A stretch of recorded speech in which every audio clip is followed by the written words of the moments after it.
লালমনিরহাটের হাতীবান্ধা উপজেলার সানিয়াজানি ইউনিয়নের নিজ শেখ সুন্দর এলাকায় প্রায় 1 বিঘা জমির বীজতলা হাল চাষ করে নষ্ট করে ফেলার অভিযোগ উঠেছে আরাজি শেখ সুন্দর এলাকার দুলাল, জয়নাল ও ময়নাল নামে 3 ভাই সহ তাদের লোকজনের বিরুদ্ধে।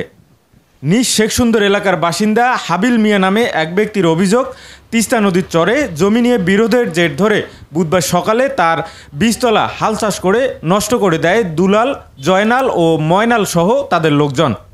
আমার দাদা এই জমিটা 100 বছর পূর্বে থেকে খাইতেছে, পরিসত্ত্ব আমরাও খেয়ে আসতেছি। হঠাৎ করে দুলাল মুন্সি আর হইল শামসুল হাজি বউ একটা কাগজ বানাই আইসা আমাদের জমিটা দখল করে নিয়ে গেছে। 3 মণ ধানের বিছনা নষ্ট করছে, ভুট্টা উঠাই নিয়ে গেছে।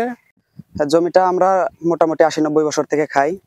এখন এর মধ্যেই আরেকজন ভুয়া দলিল তৈরি করে নিয়ে আসিয়া দুলাল হুজুর, শামসুল হাজি, জামায়াতের লোকেরা আর এরা আমার 3.5 একর জমির ভুট্টা উঠাই নিয়ে গেছে এবং কাগজপত্র নিয়ে বসাবসির পর এখন এলাকার লোকজন তারাও ডিসিশন দিচ্ছে যে না, ওনারা জমি এখানে পাবে না, যারা ওরা 1 একর জমি পাবে এই দাগে, যেখান থেকে পাবে সেখান থেকে ওরা নিবে।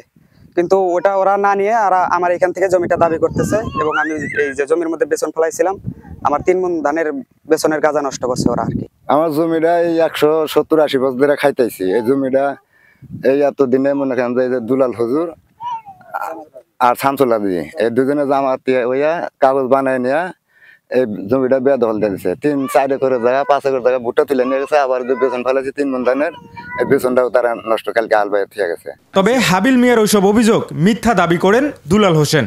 আমার বাবার পৈতৃক সম্পত্তি, দলিলকৃত সম্পত্তি কিছু দালাল চক্রের মোহে পড়ে তারা নতুন করে কিছু দলিল পাতি এবং 2টা খতিয়ান বানাইছে, বানায়া তারা কাগজপাতি দেখাইয়া জোর দখল করে আমার জমি দখল করার জন্য আমার খেতে তারা বিভিন্ন চাষাবাদ করার জন্য তারা চেষ্টা করতেছে এবং আমার এখানে একটা বাড়ি আছে, বাড়িটা ভাঙচুর করছে।